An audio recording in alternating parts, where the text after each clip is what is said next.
ஓம் ஸ்ரீ மகாபெரியவா திருவடிகள் சரணம். வீடு செல்வ செழிப்போடு இருக்க பெரிய பணக்காரர்கள் எல்லாம் வீட்டோட வரவேற்பெறில் இதை தாங்க செய்வாங்களாம். அனைவருக்கும் செல்வ செழிப்புடன் இருக்க வேண்டும் அப்படின்னு ஆசைப்படுவாங்க. எல்லோரும் உடனடியாக பணக்காரர் ஆக வேண்டும் அப்படின்னு சொல்லிட்டு விரும்புவாங்க. அம்பானி அதானி போல நாமும் எப்பொழுதும் பணக்காரர்கள் ஆவோம் அப்படிங்கிற ஏக்கம் பலருக்கும் இருக்கும். கோடி கோடியை செல்வம் பெருக வேண்டும் என்ற ஆசை சிலருக்கு இருக்கதாங்க செய்யுது. ஆனால் எப்படி பணக்காரர் ஆவது, குபேரின் அருளால் நமக்கு கிடைக்குமா அப்படிங்கிறத ஏங்குவாங்கங்க. கடின உழைப்பு இருந்தும் வீட்டை நிதி நெருக்கடியை சமாளிக்க முடியாமல் நீங்கள் சிரமப்பட்டிருந்தீங்க அப்படின்னா ஏமாற்றம் அடைய வேண்டாங்க. அதிலிருந்து விடுபட பல அற்புதமான வழிகள் சாஸ்திரங்கள் நமக்கு சொல்லுதுங்க. செல்வம் சேரும் இடத்துல தான் சேரும். செல்வத்தை ஈர்க்க சில வழிகள் இருக்கு. வரவேற்பறையில் நாம் வைக்கும் சில பொருட்களும் செல்வத்தை ஈர்ப்பதில் முக்கிய பங்கு வகிக்குதுங்க. சில மாற்றங்களை நம்முடைய வீட்டில் செய்வதன் மூலம் லக்ஷ்மி தேவி மற்றும் குபேரர் தேவரோட ஆசீர்வாதம் நமக்கு கிடைக்குங்க. அது மட்டும் இல்லாமல் நமக்கு வாழ்க்கையில் துரதிர்ஷ்டம் ஏற்படாமல் எவ்வளவு கடினமாக உழைத்தாலும் பலன் கிடைக்காதுங்க. துர்தஷ்டம் வராமல் இருக்க வீட்டில் செய்ய வேண்டிய எளிய மாற்றங்களை இந்த பதிவில் நாம் பார்க்கலாம். உறவுகள் கூடி மகிழும் அறை வரவேற்பறை. விருந்தினர்களை வரவேற்கவும் குடும்பத்தினர் கூடி ஆலோசனைகள் செய்யவும் பயன்படுத்தும் அறை வரவேற்பறை. நாம் வரவேற்பறையில் வைக்கும் எந்த பொருட்களும் கலைந்த நிலையில் இருக்கக்கூடாதுங்க. அது மட்டும் இல்லாமல் அங்கு நாம் வைத்திருக்கும் பொம்மைகள், மர சிற்பங்கள், தொலைக்காட்சி, சோபா, மேஜை, நாற்காலி, ஜன்னல் போன்றவைகள் எப்பொழுதும் சுத்தமாக இருக்க வேண்டும். இதனால் நம்முடைய வீடு ஆனந்தமாகவும் இருக்குங்க. நம்மில் சிலர் வாஸ்து பார்த்து வீடு கட்டாததால பல பிரச்சனைகளுக்கு உள்ளாகிறோம்.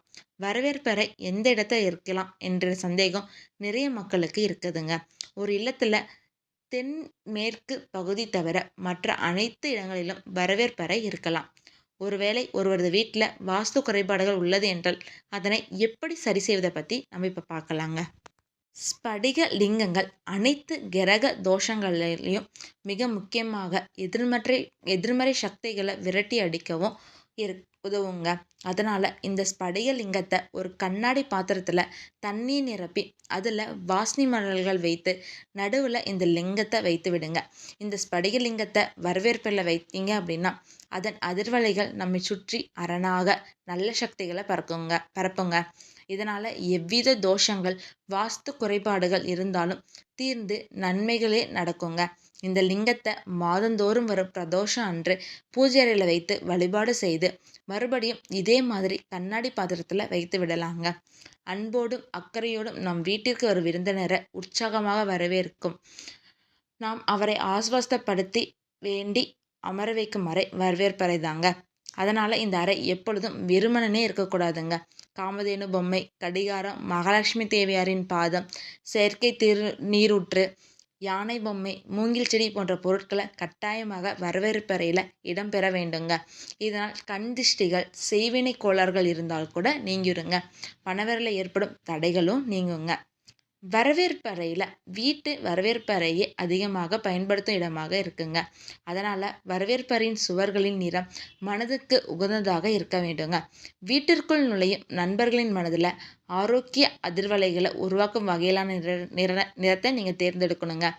வெள்ளை சுவர்கள் வெளிச்சத்தை பிரதிபலிக்கும் தன்மையுடையதால் இங்கு வெள்ளை நிறத்தை நாம் பயன்படுத்தலாங்க. வீட்டில் அமைதியும் ஆனந்தமும் நிறைந்திருக்க வேண்டும் அப்படின்னு நினைக்கிறவங்க வரவேற்பறையில் மீன் தொட்டியை வைக்கலாங்க. மீன் தொட்டி வீட்டை அலங்கரிப்பதில் மிக முக்கிய பங்கு வகிக்குது.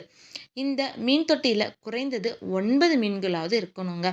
அது மட்டும் இல்லாமல் இதை வடக்கு அல்லது வடகிழக்கு திசையில் வைப்பதே மிகவும் சிறந்ததாக இருக்குங்க. மஞ்சள் மற்றும் சர்க்கரை மகாலட்சுமி தாயாருக்கு உகந்த பொருட்கள். அதனால் இந்த 2 பொருட்களையும் ஒரு தட்டில் வாசனை மிகுந்த மலர்களோடு சேர்த்து வரவேற்பறையில் இருக்கும் நாற்காலி மீது வைத்திருங்க. நமது வீட்டில் பூஜை செய்யும் போது இந்த 3 பொருட்களும் நம்முடைய வரவேற்பு அறையில் இருந்துச்சு அப்படின்னா மகாலட்சுமி தாயார் நமது வீட்டிலேயே தங்கி விடுவாங்கங்க.